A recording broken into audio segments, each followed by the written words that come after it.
اللہ رب العزت نے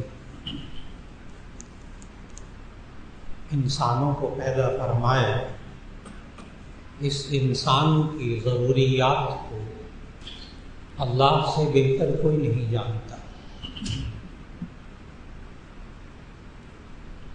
اور انسان کے لیے کیا چیز کھانا، کیا چیز پینا مفید ہے، کیا نقصان دہ ہے، کھانے پینے کے بارے میں بھی وہ اللہ سے زیادہ کوئی نہیں جانتا۔ وہ انسان کی مشین کا خالق ہے، اسے معلوم کہ اس کو پیدا ہونے کے بعد کس خوراک کی ضرورت ہے۔ اس خالق نے پھر وہ خوراک ماں کے اندر پیدا کی، اور وہ ماں کا دودھ ہے۔ پوری سائنس نے زور لگا لیا، آج تک کوئی بھی سائنسدان کسی ایک ماں کے دودھ کا نعم البدل تیار نہیں کر سکے۔ یہ سائنس کا اعتراف ہے۔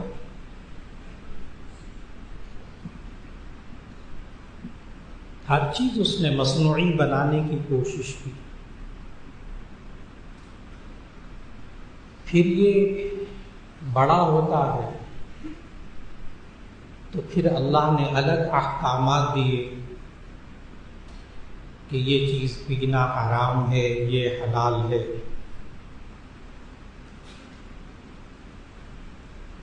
اور بڑا ہوا تو اللہ نے قرآن مجید میں سمجھایا یہ چیزیں کھانا حلال ہے، یہ چیزیں کھنا حرام ہے، ان جانوروں کا گوشت کھا سکتے ہو، ان کا گوشت نہیں کھا سکتے۔ خالق ہے، اس نے انسان کو پیدا کیا۔ چنانچہ بچے کی پیدائش کے فوراً بعد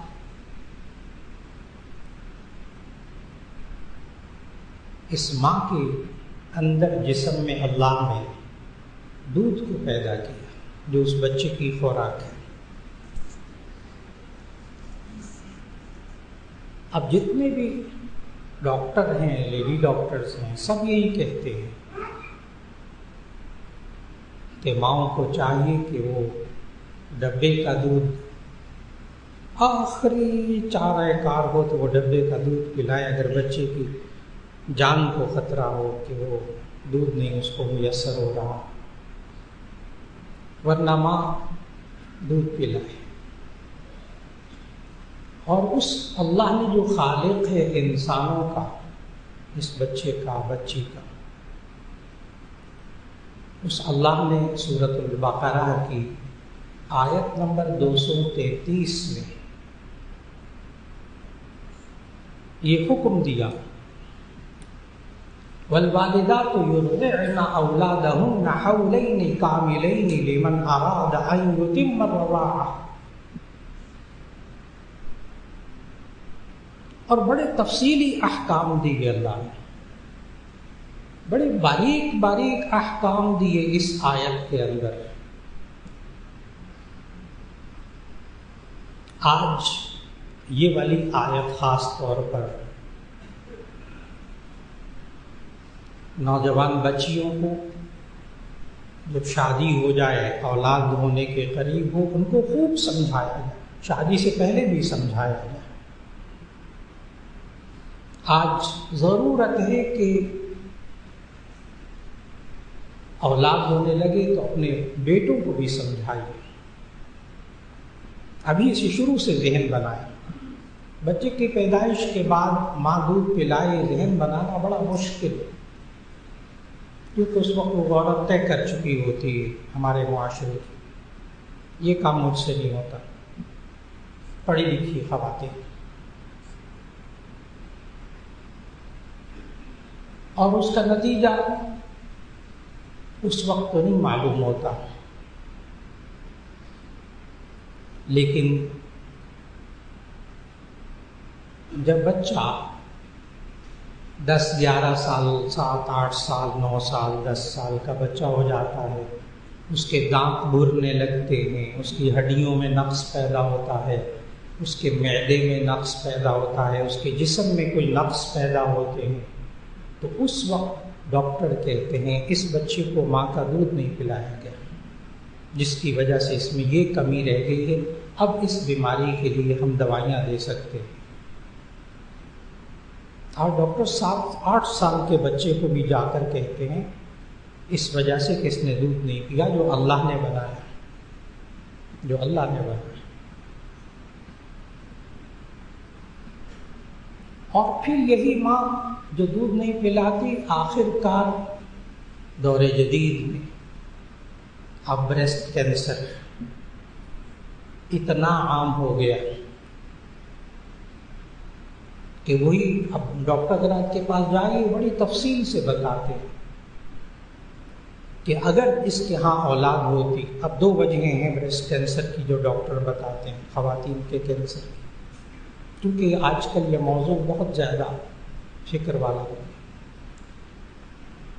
پھر میں وہ کینسر کی ویکسین پر آؤں گا جس کے بارے میں لوگ اپنے بچیوں کے بارے میں بہت پریشان ہیں، جو اسکولوں کے اندر ہیں کہ 6 سال سے لے کر 8 سال کی عمر سے لے کر 12-13 سال کی عمر کو بچیوں کو اسکولوں کے اندر یہ ویکسین لگائی جا رہی ہے سروائیکل کینسر سے بچاؤ کے لیے۔ اس طرف فکر نہیں کر رہی جو خالق نے کہا ہے۔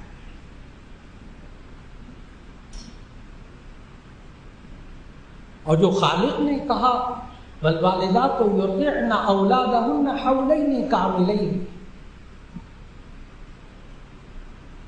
اور مائیں اپنے بچوں کو دودھ پلائیں 2 سال مکمل، 2 سال مکمل دودھ پلائیں۔ بعض حضرات یہاں پوچھتے ہیں کہ 2 سال یا 2.5 سال دونوں میں سے کون سی مدت صحیح ہے؟ کچھ علماء 2 سال بتاتے ہیں، کچھ 2.5 سال بتاتے ہیں۔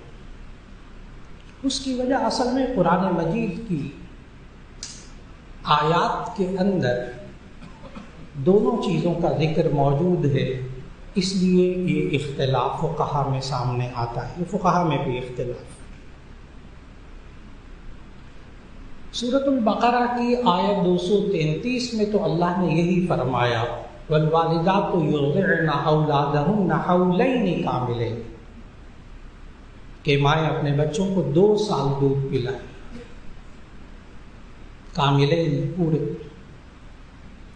لیکن سورہ احقاف کی آیت نمبر 15 کے اندر اللہ تعالیٰ نے فرمایا وَحَمْلُهُ وَفِصَالُهُ 30 شَهْرًا۔ وہاں سورہ احقاف اس کی آیت نمبر 15 میں یہ جو جملہ ہے اس کا ترجمہ عرض کرنے لگا ہوں۔ وَحَمْلُهُ وَفِصَالُهُ 30 شَهْرًا، حمل کی مدت، وفصالُهُ دودھ چھڑانے کی مدت، 30 شَهْرًا 30 مہینے۔ اب جب 30 مہینوں کے آپ سال بنائیں گے تو یہ 2 سال 6 مہینے، 12 دو 24 اور 6 30، 2 سال 6 مہینے، 2.5 سال۔ اب امام ابو حنیفہ رحمہ اللہ فرماتے ہیں کہ یہ 30 شہرہ کا تعلق صرف فصالہ کے ساتھ ہے، یعنی دودھ چھڑانے کی مدت 2.5 سال، قرآن مجید کی اسی تفصیل کی وجہ سے۔ اور جو باقی ائمہ ہیں وہ یہ فرماتے ہیں کہ نہیں، یہ حملہ و فصالہ دونوں کی مدت 30 شہرہ، حمل اور دودھ چھڑانے دونوں کی مدت 30 شہرہ، لہذا 2 سال۔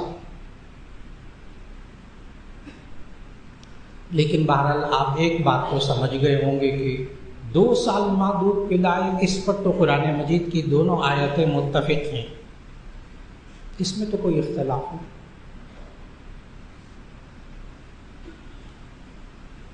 اور پھر اللہ تعالیٰ نے آگے فرمایا والوالدات یرضعن اولادہن حولین کاملین لمن اراد ان یتم الرضاعہ، ماں باپ مانگ پر لازم ہے کہ وہ 2 سال دودھ پلائے مکمل۔ وعلی المولود لہ، میں نے کہا اس آیت میں نا دودھ پیتے بچے اور ان کے ماں باپ کے لیے کتنی باریکی میں اللہ نے احکامات دیے. وَعَلَى الْمَوْلُودِ لَهُ رِزْقُهُنَّ وَكِسْوَتُهُنَّ بِالْمَعْرُوفِ. وَعَلَى الْمَوْلُودِ لَهُ، اور جس کا بچہ ہے یعنی باپ. وَعَلَى الْمَوْلُودِ لَهُ، جس کا بچہ ہے اس پر لازم ہے، اس باپ پر لازم ہے. رِزْقُهُنَّ، ان دودھ پلانے والی ماؤں کا رزق، وَكِسْوَتُهُنَّ، اور ان کا لباس، بالمعروف، دستور کے مطابق. یہاں مفسرین نے لکھا کہ شوہر پر تو پہلے ہی لازم ہے نان نفقہ، رہائش، کھانا پینا، یہ شوہر کے ذمے ہے. پھر دودھ پلانے والی ماں کے لیے کیوں لازم ہوا؟ تو مفسرین نے لکھا کہ اس وقت ماؤں کو مزید خوراک کی ضرورت ہے. ڈاکٹر بھی یہی سمجھاتے ہیں کہ دودھ پلانے والی ماں کو اچھی خوراک دی جائے، ذرا مقدار بھی اس کی بڑھانی پڑتی ہے تاکہ وہ بچے کی خوراک کو پورا کر سکے.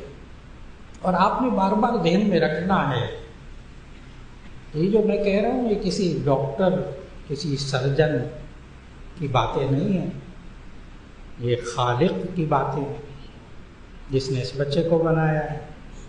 یہ ماں باپ کا بھی خالق ہے. بار بار یہ ذہن میں رکھیے. یہاں یہ نہیں کہا جا سکے گا مولانا آپ کی بات سے مجھے اختلاف ہے، یہ نہیں کہا جا سکے. یہ تو قرآن ہے. وَعَلَى الْمَوْلُودِ لَهُ رِزْقُهُنَّ وَكِسْوَتُهُنَّ بِالْمَعْرُوفِ، جس کا بچہ ہے یعنی باپ پر لازم ہے کہ وہ ماں کی خوراک کا بھی اچھی طرح انتظام کرے، بالمعروف، دستور کے مطابق اچھی طرح، اس کا لباس کا بھی اہتمام کرے.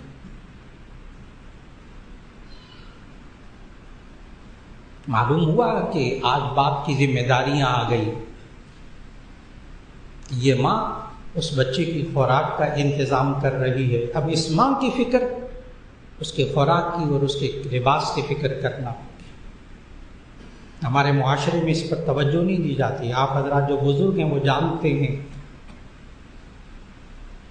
کہ پرانی جو خواتین ہوتی تھیں وہ دودھ پلانے والی ماؤں کے لیے خصوصی خوراک تیار کرتی تھی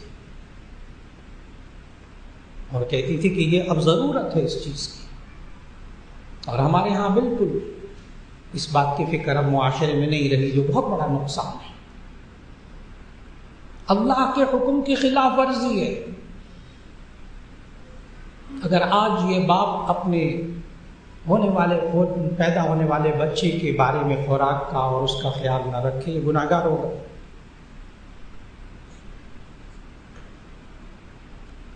پھر آگے آیت میں اللہ نے فوراً فرمایا لا تکلف نفس الا وسعها، کسی جان کو تکلیف نہ پہنچائی جائے مگر اس کی وسعت کے مطابق. لا تکلف نفس الا وسعها، نہ پابند کیا جائے، نہ بوجھ ڈالا جائے، نہ پابند کیا جائے کسی کو اس کی مگر اس کی وسعت کے مطابق. آگے پھر اللہ تعالیٰ نے فرمایا لا تضار والدۃ بولدها ولا مولود له بولده. آیت پڑھیے گا، ترجمہ پڑھیے گا، بار بار اپنے بچیوں کو سمجھائیے کہ اس خالق نے کیا کہا ہے. لا تضار والدۃ بولدها، والدہ کو نقصان نہ پہنچایا جائے اس بچے کی وجہ سے. اور ہمارے معاشرے میں بچے کی پیدائش کے بعد بس چند دن کے بعد وہ برتن بھی دھوئے، کپڑے بھی دھوئے، سارے گھر کی صفائی بھی کرے، قطعاً خیال نہیں رکھتے کہ اب اس کا بالکل نیا جسم بنا ہے، نئی زندگی ہے، کتنی تکلیف سے اٹھ کر یہ آئی ہے، نہیں خیال رکھا جا رہا. اللہ کیا کہہ رہا ہے؟ لا تضار والدۃ بولدها، اس بچے کی وجہ سے ماں کو نقصان تکلیف نہ پہنچائے. ولا مولود له بولده، اور جو باپ ہے اس کو بھی اس بچے کی وجہ سے کوئی تکلیف نہ پہنچنے پائے.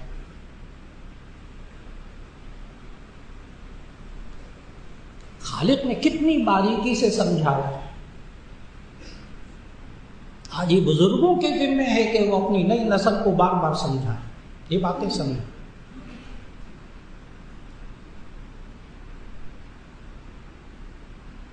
اور اگر اس پر عمل نہ ہو، اس آیت پر عمل نہ ہو، تو میں نے عرض کیا کہ مختلف بیماریاں سامنے آتی ہیں 7-8 سال کے بچوں کے اندر، 10-12 سال کے بچوں کے اندر، جب وہ بیماریاں ظاہر ہوتی ہیں، ہڈیوں کی بیماریاں، دانتوں کی بیماریاں، معدے کی بیماریاں، خون کی بیماریاں، مہلک بیماریاں، تب ڈاکٹر کہتے ہیں اس کو ماں کا دودھ نہیں دیا گیا، اپنے ڈبے کا دودھ دیا۔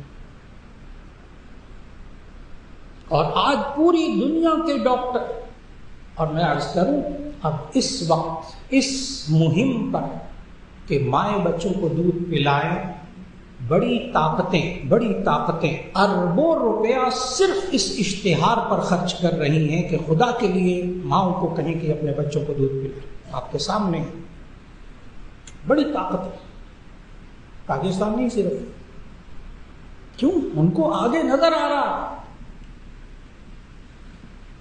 کہ آگے جدید ترین بیماریاں ان بچوں میں سامنے آ رہی ہیں، ان کے بچاؤ کے لیے ضروری ہے۔ آج وقت کا تقاضا ہے، اور پھر سارے ڈاکٹر متفق ہیں اس بات پر پوری دنیا کے کہ یہ ڈبے کا دودھ ماں کے دودھ کا نعم البدل نہیں ہے، اس لیے کہ فرق سمجھیے گا، مصنوعی چیز میں اور خالق کی بنائی ہوئی چیز میں فرق کیجیے۔ جیسے بعض حضرات جاتے ہیں عمر کے تقاضوں کی وجہ سے دانت جو ہے وہ کوئی گرنے لگتا ہے، کوئی ہلنے لگتا ہے، دانت کا آپریشن کرواتے ہیں، داڑھ کا آپریشن کروا دیے، ڈاکٹر صاحب نے پتہ نہیں کئی لاکھ روپیہ لے کر دانت لگا دیے۔ اب ڈاکٹر کے پاس جا کر کیا کہتا ہے یہ بندہ، ڈاکٹر صاحب ایسے دانت لگائیں جیسے پہلے کی طرح میں کھا پی سکوں، گوشت سب چیزیں۔ اور ہر دوسرے تیسرے مہینے یہ ڈاکٹر کے پاس بھاگتا ہے دانت ٹھیک کروانے کے لیے، ڈاکٹر صاحب دانت ایسے ہونے چاہیے جیسے پہلے میرے ہوتے تھے۔ پھر ڈاکٹر صاحب سمجھاتے ہیں قدرتی چیز قدرتی ہوتی ہے، مصنوعی ہوتی ہے۔ اب وہ وقت بھول جائیں آپ جو قدرتی دانت ہوتے تھے، جو اللہ نے بنائے تھے، اب اس کا متبادل نہیں ہے، اب اسی طرح گزارا کریں، بالکل اسی طرح جو خالق نے رزق پیدا کیا اس بچے کے لیے، اس کی فکر کرنی ہوگی آج گھروں کے اندر، معاشرے کے اندر۔ اور یہ تو یہ نقصان، پھر اگلا نقصان اس وقت ہمارے معاشرے کے اندر جو رجحان پڑ رہا ہے وہ یہ ہے کہ بچیوں کو اعلیٰ تعلیم دلوانی ہے، انجینئر بنانا ہے، ڈاکٹر بنانا ہے۔ اگر تھوڑا سا عمروں کا خیال کر کے بات کریں، 16 سال کی بچی میٹرک پاس کرے گی، اس کے بعد 2 سال کم از کم، بس 2.5 سال لگتے ہیں، 2-2.5 سال اس کو لگ جائیں گے FSC کرنے میں، اس کے بعد 5 سال لگیں گے اس کے کم از کم میڈیکل کی لائن میں جانے کے لیے، ورنہ 6 سال۔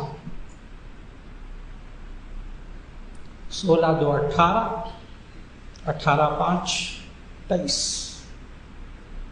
پھر اس کے بعد جب ڈاکٹر بن جائے تو اب رشتوں کی تلاش ہے، لیکن ابھی پہلے اسپیشلائزیشن کر لے، کیونکہ خالی MBBS تو کافی نہیں ہے۔ بس اب یہ عمر پہنچتی ہے 30 سال کے قریب۔ بڑا سوچنا ہوگا جو میں عرض کر رہا ہوں، اس لیے باتوں کو اہمیت دیجیے۔ 18 سال ایک میڈیکل یونیورسٹی میں فرسٹ آف MBBS کو پڑھاتا رہا، 8 سال ایک اور یونیورسٹی میں BDS ڈاکٹر کو پڑھاتا رہا، اس لیے باتوں پہ توجہ دیجیے گا کیا کہہ رہا ہوں۔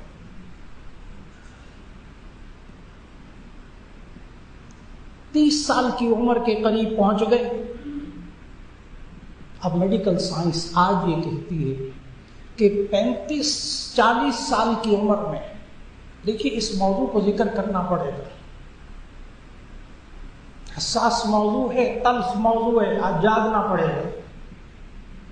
میڈیکل سائنس آج یہ کہہ رہی ہے کہ 35 سال کی عمر میں مینوپاز شروع ہو جاتا ہے، یعنی ایام آنے بند ہونے شروع ہو جاتے ہیں، اور پاکستان میں ماحول کے مطابق 40 سال کی عمر کے بعد اولاد پیدا نہیں ہو سکتی۔ مینوپاز شروع ہو جائے یعنی ایام بند ہونے شروع ہو جائیں، اس کے ہاں اولاد نہیں ہوگی۔ آپ کتنا وقت دے رہے ہیں اس بچی کو اولاد کے لیے؟ ماں باپ کو آج سوچنا پڑے گا، ورنہ ہاتھ سے نکل جائے گا معاملہ۔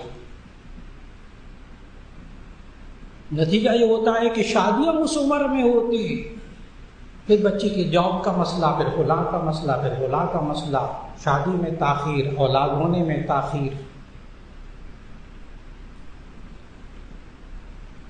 آج ایک ایک ڈاکٹر اربوں روپیہ، اب اس دوسری بات پر اربوں روپیہ خرچ کیا جا رہا ہے کہ خواتین کو کینسر سے کیسے بچائیں۔ اربوں ڈالر، روپیہ نہیں، اس وقت پوری دنیا میں اربوں ڈالر خرچ کیا جا رہا ہے کس طرح خواتین کو کینسر سے بچائیں۔ اور اس کی وجوہات جب تلاش کرنے جا رہے ہیں تو دو چیزیں، ایک ایک ڈاکٹر، یہاں بھی بڑے بڑے ڈاکٹر اس وقت موجود ہیں، سن رہے ہیں الحمدللہ بیٹھے ہوئے، ایک ایک بات کی تصدیق کریں گے کہ دو وجوہات بتا رہے ہیں خواتین کے کینسر کے۔ نمبر ایک، شادی نہ کرنا، نمبر ایک شادی نہ کرنا، یہ شادی لیٹ کرنا۔ نمبر دو، بچوں کو دودھ نہ پلانا۔ دنیا کے کسی ڈاکٹر سے جا کر پوچھ لیے خواتین کے کینسر کی وجوہات کیا ہیں، اور آپ کو سمجھ میں آ گیا ہوگا کہ خالق کے حکم کے خلاف زندگی گزاری بچیوں کی، آگے کچھ نہیں ہے، آگے کچھ نہیں ہے۔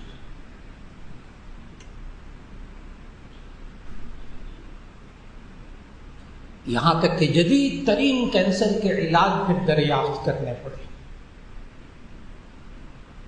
اور آج جدید ترین جو علاج ہے جو پاکستان میں بھی آ گیا، تقریباً 90% اس کا رزلٹ اچھا آ رہا ہے، یہ کوآبولیشن سینٹر جو آپ سن رہے ہیں آج کل کینسر کے علاج کے لیے، کہ اس میں اس کینسر کے اس خلیے کو -38 ڈگری پر جا کر اس کو ٹھنڈا کر کے اس کو ختم کر کے مارتے ہیں۔ یہ کوآبولیشن سینٹر کو بہت اچھی طرح جانتا ہے اس مشین میں، لیکن اس کے بعد کی بھی کیا زندگی، کیسے پرورش ہوگی اولاد کی، آگے سارے خلا رہ جائے گی۔ اس لیے آج وقت کی بہت بڑی ضرورت کہ بچیوں کی شادیاں وقت پہ کی جائیں، جوان ہونے کے بعد شادی کر دیا، پڑھا لیں آپ بعد میں پڑھا لیں، اور کوئی حل نہیں رہا، اور کوئی حل نہیں رہا۔ اور پھر جب بچے ہو جائیں تو ان کو خالق کی کہنے کے مطابق ان کی پرورش کی جائے۔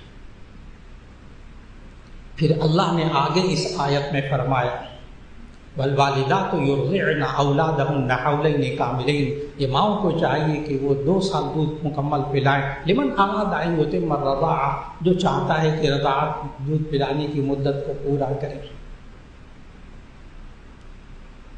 وعلی المولود لہ رزقہن وکسوتہن بالمعروف، جس کا بچہ اس پر لازم ہے کہ دودھ پلانے والی ماں کا رزق، اس کا کھانا پینا اچھی طرح کرے، اس کے لباس کو اچھی طرح رکھے۔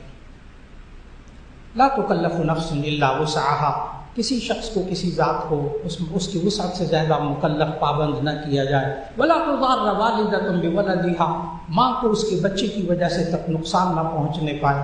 ولا مولود له بولده، اور بچے کو بھی نقصان، ماں باپ بچے کے باپ کو بھی کسی طرح نقصان نہیں پہنچنا چاہیے اس بچے کی وجہ سے۔ وعلی الوارث مثل ذلک، اللہ خالق وعلی الوارث مثل ذلک، اور اگر باپ کا انتقال ہو جائے، بچہ ہو جائے، تو وعلی الوارث مثل ذلک، اب وارث کے ذمہ ہے کہ وہ اس بچے کی ماں کے ساتھ اچھا سلوک کرے، ان کے کھانے پینے کا اور انتظام اچھا کرے۔ کیا اللہ نے بتایا؟ وعلی الوارث مثل ذلک۔ پھر آگے اللہ نے کہا فَإِنْ أَرَادَا فِصَالًا عَنْ تَرَاضٍ مِّنْهُمَا وَتَشَاوُرٍ فَلَا جُنَاحَ عَلَيْهِمَا، پھر یہ دونوں ماں باپ مشورے سے ایک مدت تک دودھ پلانے کے بعد چند ماہ قبل اگر چاہتے ہیں دودھ چھڑا لو.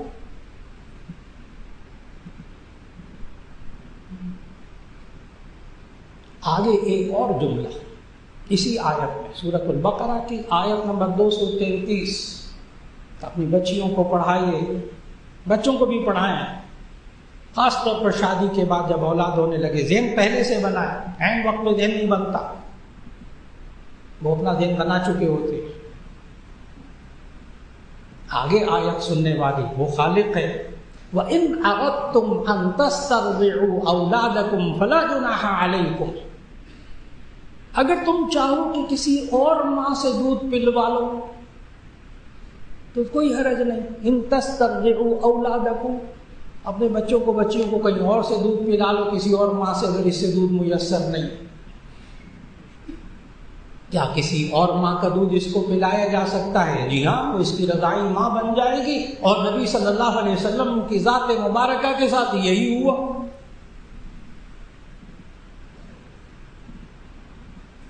جناب حلیمہ سعدیہ کو یاد کیجیے. نبی صلی اللہ علیہ وسلم پیدا ہوئے تو یتیم جناب عبداللہ نبی صلی اللہ علیہ وسلم کے والد محترم پہلے وصال پا چکے تھے چند ماہ قبل نبی صلی اللہ علیہ وسلم کے پیدائش. یتیم پیدا ہوئے، گھر میں کوئی اتنا مال و دولت بھی نہیں تھا نبی صلی اللہ علیہ وسلم جب پیدا ہوئے. جناب حلیمہ سعدیہ کا بیان ہے روایت میں کہ اس موسم میں مختلف انا کہتے تھے. انا عربی میں اس کو کہتے ہیں مرضعہ، اور اردو زبان میں دودھ پلانے والی کو کہتے ہیں انا. تو وہ مرضعہ دودھ پلانے والی مختلف خواتین مکے میں آئیں. حضرت حلیمہ سعدیہ کا بیان، مختلف عورتیں دودھ پلانے والی آئیں تو ظاہر ہے ہر دودھ پلانے والی کی وہ آتی تھی دیہات سے، دیہات میں جو صحت مند عورتیں ہوتی تھیں، اور ان کی کوشش ہوتی تھی کہ ہم مالدار گھرانوں کے بچے لیں. اس وقت رواج تھا یہ کہ شہری ماحول میں رہنے والے بچے، پیدا ہونے والے بچوں کو دیہاتی عورتوں سے دودھ پلوایا جاتا تھا صحت کے لیے. ایک تو صحت کے لیے، دوسرا ان کے پاس رکھا جاتا تھا. جو محدثین نے اس کی وجہ بتائی، حکمت بتائی کہ ایک تو صحت مند عورتیں ہوتی تھیں وہاں کے اس دور میں، اور دوسرا یہ ہے کہ زبان صاف ہو جاتی تھی،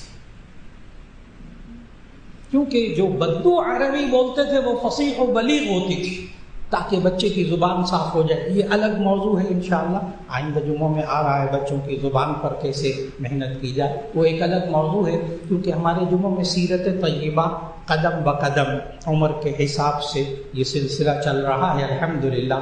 پہلے عرض کیا تھا کہ بچے کی پیدائش کے بعد کان میں اذان دینا، اقامت کہنا، پھر اس کے ساتھ ساتھ اس بچے کے عقیقے کے بارے میں بات ہوئی، بال کٹوانے کے بارے میں، زعفران ملنے کے بارے میں، بالوں کے وزن کے برابر چاندی خیرات کرنے میں. اس کے بعد آج کا موضوع تھا ایک حصہ کہ دودھ پلانا اپنے بچوں کو. تو نبی صلی اللہ علیہ وسلم کے بارے میں جناب سعدیہ حلیمہ سعدیہ کہتے ہیں کہ جتنی عورتیں تھیں وہ مالدار گھرانوں کے پاس چلی گئیں بچوں کو لیا، کیونکہ پیسے دینے پڑتے تھے، پیسے دینا جائز، دودھ پلانے والی عورت کو پیسے دینا جائز، ان کی خدمت کرنا کپڑوں کے لیے، لباس کے لیے وغیرہ. تو حضرت حلیمہ سعدیہ کہتی ہیں کہ میں جب آئی تو یہ غریب گھرانہ، نبی صلی اللہ علیہ وسلم کا گھرانہ، یہ ان میں بچہ ملا مجھے. اور حلیمہ سعدیہ کہتی ہیں، بڑی عجیب جملے ہیں حضرت حلیمہ سعدیہ کے روایت میں. وہ کہتی ہیں کہ جب میں آئی تو یہی تھا کہ کوئی بچہ مل جائے گا دودھ پلانے والا، لیکن ہمارے گھر کی یہ حالت تھی. حضرت حلیمہ سعدیہ کہتی ہیں ہمارے گھر کی غربت کی یہ حالت تھی کہ ہم بھی کمزور ہو چکے تھے، اور جو ہمارے جانور تھے نا وہ بھی، بکریاں جو تھیں نا وہ بھی کمزور ہو گئی تھی، اور جو اونٹنیاں تھیں وہ بھی کمزور ہو گئی تھی. ہمارے گھر میں غربت تھی. حلیمہ سعدیہ کہتی ہیں کہ میں نے محمد صلی اللہ علیہ وسلم اس بچے کو گود میں لیا کہ اب پیسے تو ملنے نہیں زیادہ، لیکن لے لیا اور کوئی بچہ رہا نہیں. کہتی میں گھر میں آ گئی تو جناب حلیمہ سعدیہ کہتی ہیں جس دن سے بچپن میں محمد صلی اللہ علیہ وسلم دودھ پیتے بچے میرے گھر میں آئے، آتے ساتھ اتنی برکت ہوئی کہ بکریوں کے تھن دودھ سے بھر گئے، اور وہ جو روٹنیاں تھیں ان میں بڑی برکت ہو گئی، اور میرے گھر میں بڑی برکت ہو گئی بچپن میں محمد صلی اللہ علیہ وسلم کے وہاں جانے پر. یہ حلیمہ سعدیہ کا بیان ہے، اتنی برکت ہو گئی. وہاں اس وقت دودھ پلوایا جاتا تھا، تو دودھ پلانا دوسری عورت سے جائز، وہ بھی اس کی ماں بن جائے گی. پھر اس میں احتیاطی تدابیر، اور پھر اس کے ساتھ احتیاطی تدابیر میں کہ جو رشتے بنیں گے ان کے بارے میں احتیاط کرنا ہوگی. لیکن دور جدید میں اس چیز کو باہر کے ملکوں میں بھی اور اب پاکستان میں بھی شروع ہونے لگا تھا، اس پر علماء نے بڑی توجہ دی. اس پر بھی بہت سوالات آتے ہیں. مدر ملک بینک، بڑے سوالات اٹھ رہے ہیں، اور پاکستان میں بھی یہ وجود میں آ گئے ہیں مدر ملک بینک. اس میں علماء نے بہت محتاط ہونے کو کہا. نمبر ایک تو یہ ہے کہ انسان کے اعضاء کو، عورت کے دودھ کو بیچنا جائز نہیں ہے. یہ جو دودھ پلانے والی کو دیتے ہیں اس کے رزق، اس کے کھانے پینے کے اخراجات اس کے لیے دیے جاتے ہیں، اس کے دیکھ بھال کا معاوضہ دیا جاتا ہے، لیکن دودھ بیچنا جائز نہیں. انسان کا کوئی گردہ بیچنا، کوئی خون بیچنا بھی جائز نہیں. ایک دوسرے کو خون لگاتے ہیں جان بچانے کے لیے، وہ درست، لیکن بیچنا جائز نہیں. گردہ بیچنا جائز نہیں، اور چیزیں اعضاء بیچنا جائز نہیں. وہ الگ بات کہ زندگی بچانے کے لیے انسانی اعضاء کی پیوند کاری کی گنجائش فقہا نے دی ہوئی. بالکل اسی طرح دودھ دوسری عورت سے استرضاع، یعنی دودھ تو پلوا سکتے ہیں، اس کو ادائیگی بھی کر سکتے ہیں، لیکن عورت کے دودھ کو بیچنا جائز نہیں. اس لیے مدر ملک بینک جو قائم ہوئے ہیں اس میں ایک قباحت تو یہ ہے کہ دودھ بیچا جاتا ہے، اور دوسری قباحت یہ ہے کہ کچھ پتہ نہیں ریکارڈ میں کہ کس کا دودھ ہے. اور آپ اچھی طرح دھیان میں رکھیں، مدر ملک بینک سے جس عورت کا دودھ پیا وہ اس کی ماں بن گئی، رضائی ماں بن گئی. رشتے خلط ملط، نسب خلط ملط، یہ بہت بڑا نقصان. پھر اس کے بعد علماء نے بڑی تحقیقات ہو رہی ہیں، اس پر بڑا کام ہو رہا ہے، علماء فقہی کام کر رہے ہیں کہ اتنی احتیاطی تدابیر اختیار کی جائیں، پھر کہیں جا کر اس میں گنجائش نکلے. تو ایک بات تو یہ سمجھنے والی آج کی اس نشست کے اندر. دوسری بات بچوں کے بارے میں کہ بچوں کے اچھے نام رکھیں، بچوں کے اچھے نام رکھیں. یہ نبی صلی اللہ علیہ وسلم کے ایک حدیث کا مفہوم کہ اول ما نحل والد لولد اسمہ فلیحسن اسمہ. بڑا عجیب جملہ ہے یہ. اول ما نحل والد لولد اسمہ. باپ اپنے بچے کو جو سب سے پہلا تحفہ دیتا ہے نا، گفٹ تحفہ، وہ اس کا نام ہوتا ہے. اسے چاہیے اچھا نام رکھے. وہ اچھا نام کیا ہوتا ہے؟ نبی صلی اللہ علیہ وسلم نے اس کی خصوصیات بتائیں.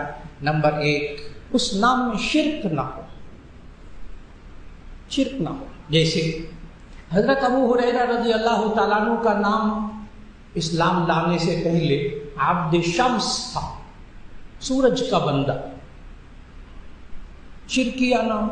نبی صلی اللہ علیہ وسلم نام بدلا، عبد الرحمن نام رکھا. تو نبی صلی اللہ علیہ وسلم نے ایک تو یہ بتایا شرک نہ ہو اس نام کے اندر، جسے حضرت ابو ہریرہ رضی اللہ تعالیٰ کا نام بدلا. نمبر دو، اچھا نام وہ ہوتا ہے کہ جس کا مطلب اچھا ہو، مفہوم اچھا ہو. چنانچہ نبی صلی اللہ علیہ وسلم کے پاس ایک خاتون آئی تو ان کا نام تھا عاصیہ، عین الف صاد یہ ہے. آسیہ الف سین یہ ہے، نام درست ہے. آرزو رکھنے والی، یہ نام درست ہے، الف سین یہ ہے، لیکن اس کا نام تھا عین الف صاد یہ ہے، عاصیہ. اور عاصیہ کا معنی عربی میں ہوتا ہے نافرمان عورت. نبی صلی اللہ علیہ وسلم نے اس کا نام بدل کر جمیلہ رکھا. جمیلہ، خوبصورت عورت. اچھا نام کا مطلب اچھا. اسی طرح ایک صحابی نے جب انہوں نے اسلام قبول کیا تو زمانہ جاہلیت میں ان کا نام تھا مرہ، میم رے بول ہے مرہ. مرہ کا معنی عربی میں ہوتا ہے کڑوا. نبی صلی اللہ علیہ وسلم فرمایا مومن کڑوا نہیں ہوتا، نام بدلا. نمبر 1 اس میں شرک نہ. نمبر 2 اس نام کا مطلب اچھا ہو، مفہوم اچھا. ہاں اگر آپ ڈکشنری میں دیکھیں ایک نام کا ایک مطلب تو اچھا ہے لیکن باقی مطلب برے ہیں، کوئی حرج کی بات نہیں. آپ اس ایک مطلب کی وجہ سے نام رکھ سکتے ہیں. اس کی مثال دوں آپ کو. عثمان، حضرت عثمان غنی رضی اللہ تعالیٰ نبی صلی اللہ علیہ وسلم کے باری باری 2 بیٹیوں کے شوہر عثمان. اب عثمان کے آپ ڈکشنری میں معنی دیکھیں تو ایک مطلب اس کا اچھا ہے، باقی 5-6 مطلب ایسے ہیں وہ بتا دیے جائے تو لوگ نام نہ رکھیں.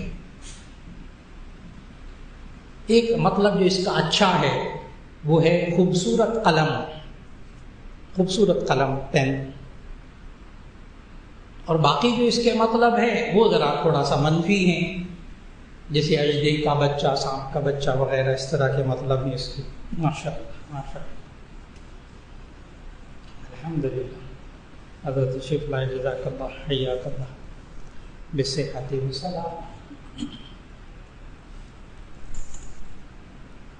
الحمدللہ.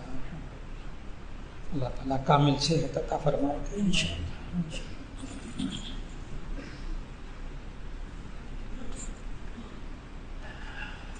تو عرض کر رہا تھا اچھا نام، اس میں ایک بات کہ اس میں شرک نہ موجود نہ ہو.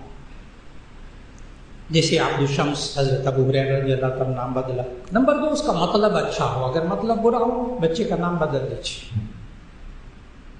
نمبر 3 نبی صلی اللہ علیہ وسلم نے غیر مسلموں والے نام رکھنے سے منع فرمایا. ان کے ساتھ کوئی مشابہت نہیں ہونی چاہیے مومن کی. فرمایا من تشبہ بقوم فہو منہم، جو جس قوم سے مشابہت رکھتا ہے وہ اسی میں سے ہوتا ہے. آج اس بات کو سمجھنا بہت ضروری ہے کہ جو غیر مسلموں کے نام ہیں، غیر مسلم اس سے پہچانے جاتے ہیں، وہ نام اپنے بچوں کے ہرگز نہ رکھیے. یہ نیٹ پر دیکھ کر نام رکھنے والوں میں بڑی بیماریاں یہ آ گئی. اگرچہ وہ گزشتہ آسمانی کتابوں میں انبیاء کے نام ہو پھر بھی وہ بچوں کے نام نہ رکھیں. مثالیں دیتا ہوں، ابھی اس بات کو نازک بات ہے، اس کو سمجھانا ضروری ہے.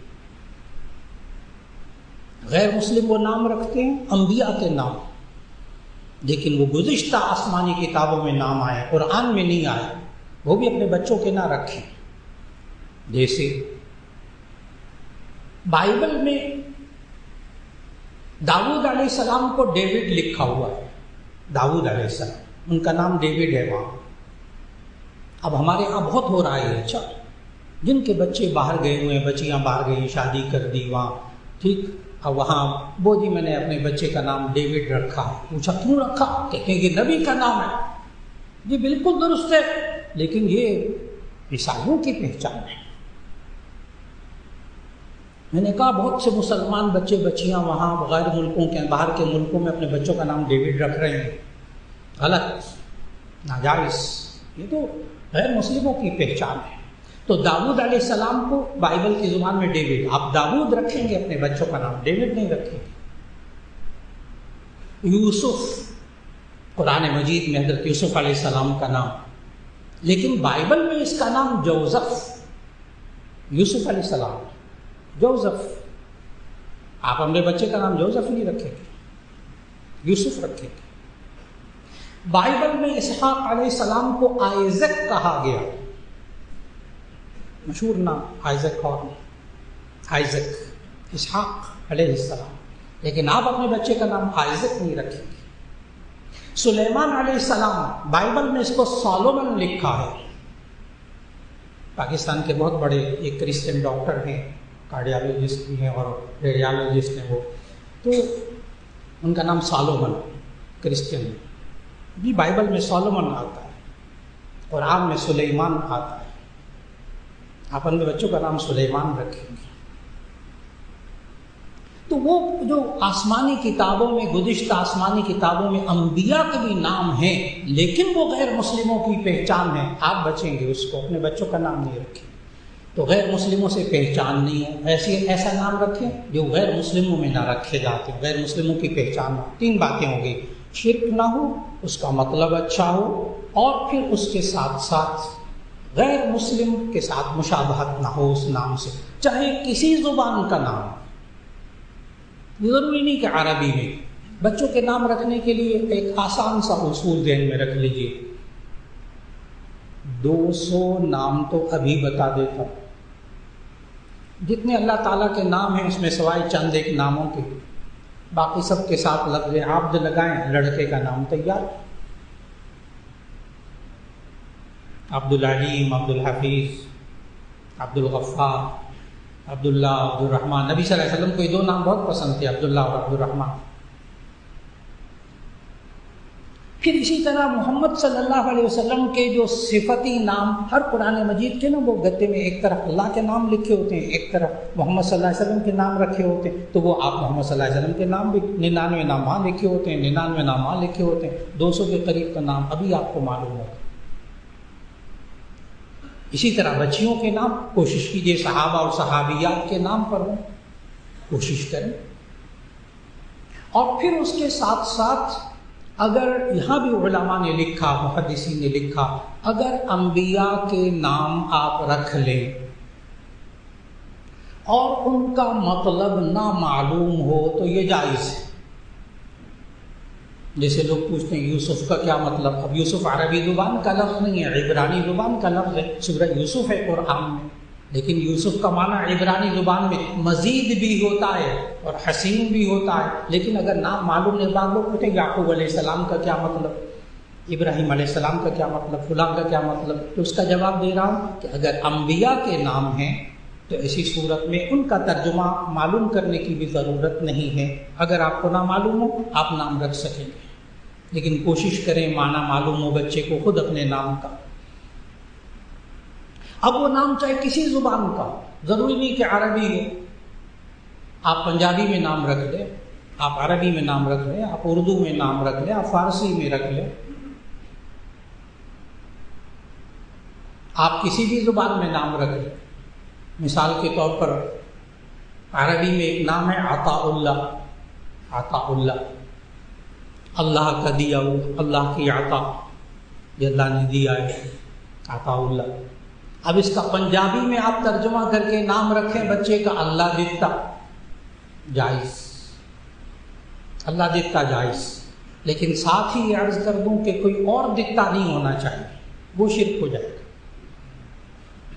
اللہ دیتا بالکل ٹھیک، کوئی اور دیتا نہیں، وہ شرک ہو جائے گا، فوراً آپ سمجھ گئے۔ تو عطاء اللہ کا پنجابی میں ترجمہ کر کے اللہ دیتا نام رکھ دیں، آپ کسی عطاء اللہ کا سرائی کی زبان میں ترجمہ کر کے اللہ ڈیوایا رکھ دیں، اللہ ڈیوایا عطاء اللہ کا ترجمہ ہے سرائی کی، جائز۔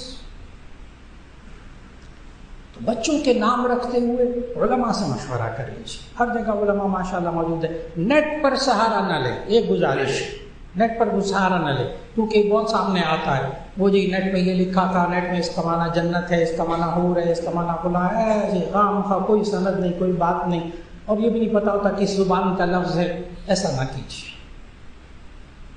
کوشش کریں علماء سے پوچھ لیں، جو آپ کے ذہن میں نام ہو علماء سے پوچھ کر رکھ لیجیے۔ اور پھر ہمارے معاشرے میں ایک جو بات مشہور ہے، مولانا ذرا یہ حساب لگا کے بتائیں، ماں کا نام یہ ہے، بچے کا نام یہ ہے، رکھنا چاہتے ہیں باپ کا نام یہ ہے، فلاں دن پیدا ہوا، فلاں سال پیدا ہوا، اتنے بجے پیدا ہوا، حساب لگا کر بتائیں۔